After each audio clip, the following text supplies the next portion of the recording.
In 1954, an industrial designer named Brooks Stevens stood up at an advertising conference in Minneapolis and gave a name to something already happening in appliance showrooms across the country.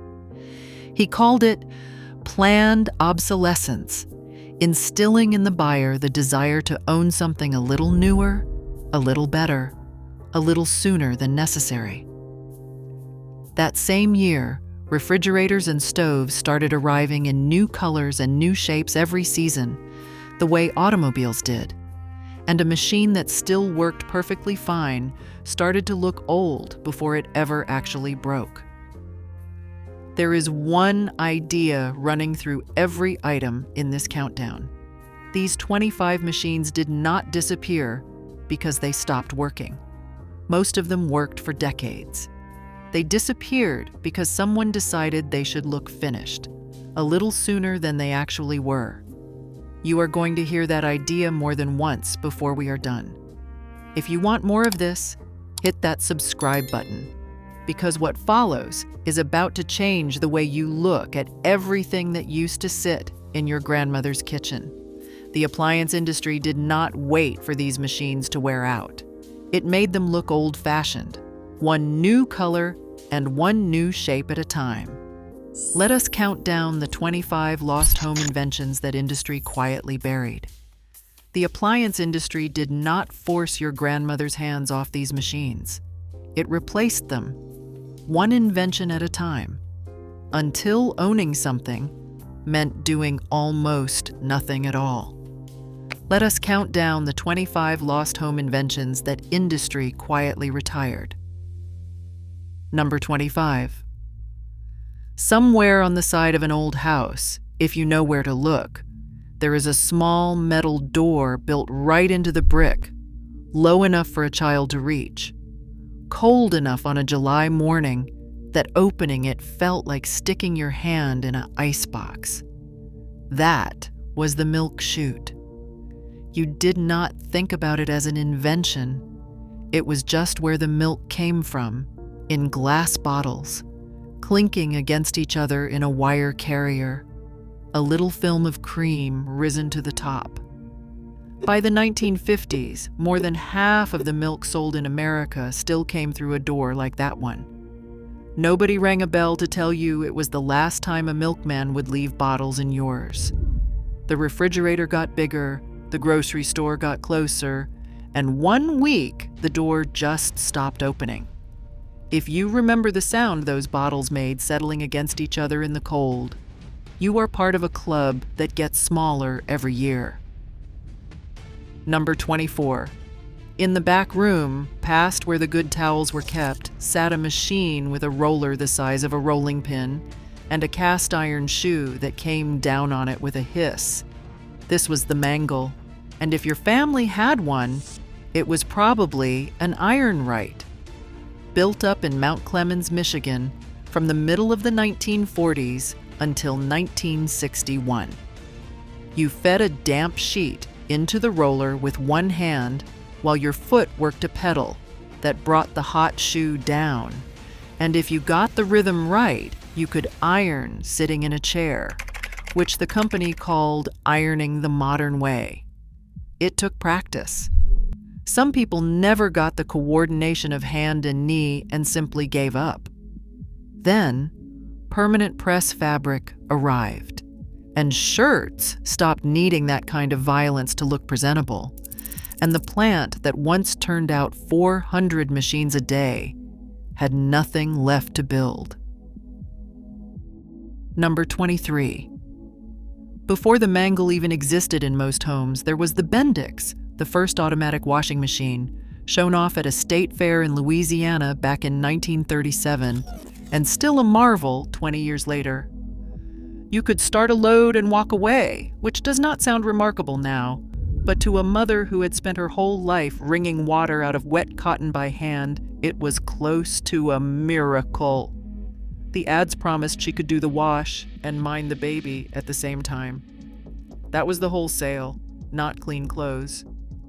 2 free hands. Number 22. On the counter, a Sunbeam electric fry pan, Introduced in 1953, its own coiled heating element built right into the base, a dial on the handle that held the temperature steady without anyone hovering over it with a match and a prayer. You remember the smell of bacon in one of these before you remember what the pan looked like. That is how it works. The nose gets there first. Number 21. A Chambers range, the Model C.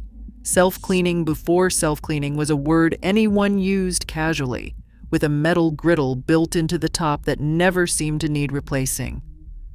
Chambers stoves were the kind of purchase a family made once and kept for a generation.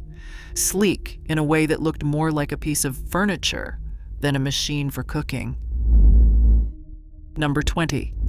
In 1957, General Electric put out the first Toast R oven, and if your family got one early, it sat on the counter like a small, glowing miracle. It made toast on top the way a toaster always had, but underneath, in what the name called the oven, it would melt cheese onto bread or warm a bun, which felt like the future arriving one sandwich at a time. Number 19. The Toastmaster, chrome and rounded, one of the brands credited with popularizing the pop-up mechanism that ended the era of standing over a pan, watching bread for the exact second before it burned. You do not think about the relief of that until you remember the alternative, the smell of scorched bread that meant someone was not paying attention. Number 18.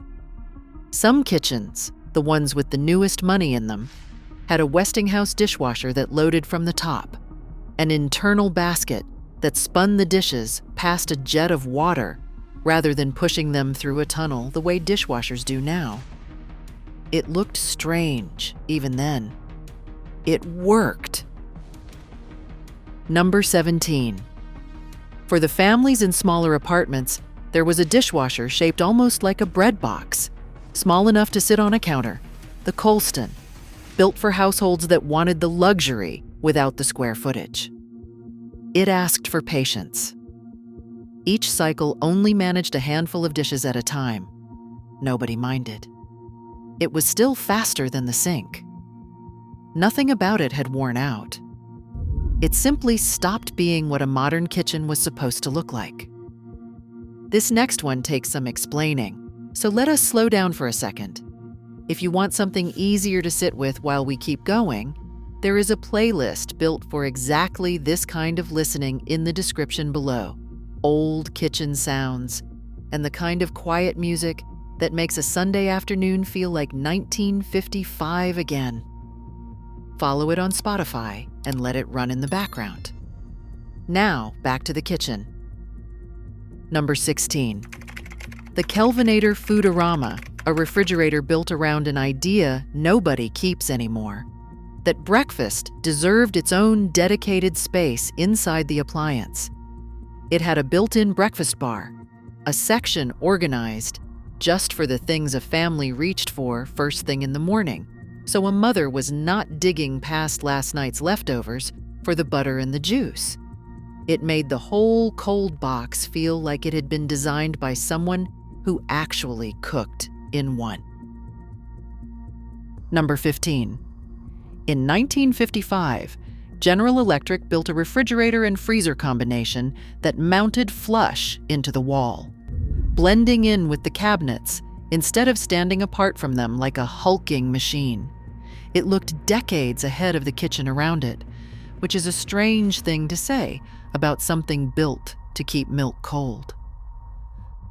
Number 14. In homes without electricity yet, out past where the power lines reached, sat a serval refrigerator that ran on gas instead, manufactured from 1933 until 1957. No compressor hum, no motor, just a quiet chemical cycle doing the work. Families out in the country depended on them long after city kitchens had moved on. Number 13. A Nord refrigerator, advertised as holding a full 24 bottles at once, which back then was the kind of detail that made a hostess proud. You remember the specific heaviness of a refrigerator door on one of these, built solid, meant to outlast the house around it. Number 12. Hotpoint was the first to put wheels on a refrigerator, small enough that nobody noticed them until moving day, when a housewife could roll the whole unit away from the wall to sweep behind it, instead of calling two neighbors to help lift it. Number 11. In 1954, Frigidaire became the first company to offer its full line of large appliances in color, not just white, and suddenly a kitchen could match a dress. It cost more. Families paid it anyway, because a colored refrigerator said something about a household that a white one never could. Number 10. An Amana upright deep freezer, the first of its kind for the home, promising in a 1953 advertisement that it would freeze food twice as fast as anything else on the market and cost less to run. Somewhere in a basement, one of these hummed through winter, storing green beans from a garden that does not exist anymore. Number 9. A Kenmore mixer with 12 speeds, released in 1956, the kind of purchase a woman could put on her Diners Club card, one of the first signs that a kitchen appliance and a line of credit belonged in the same sentence. Number 8. The percolator on the back burner, its glass knob on top clouding with steam, that specific hiss and pop rhythm before the first cup was ready. You remember the weight of the pot-tea in your hand before you remember the taste of what was in it. Number 7. Mounted to the wall by the counter, a can opener that flipped out for leverage on a stubborn can and pressed flat again when it was done, so it never stuck out and caught a sleeve. A small thing. You do not know how much you miss a small thing until you are standing at a drawer digging for a handheld one that never opens as easily. Number 6. A cookie press, sometimes called a cookie gun, that pushed dough through a metal disc to make spritz cookies in shapes nobody bakes freehand.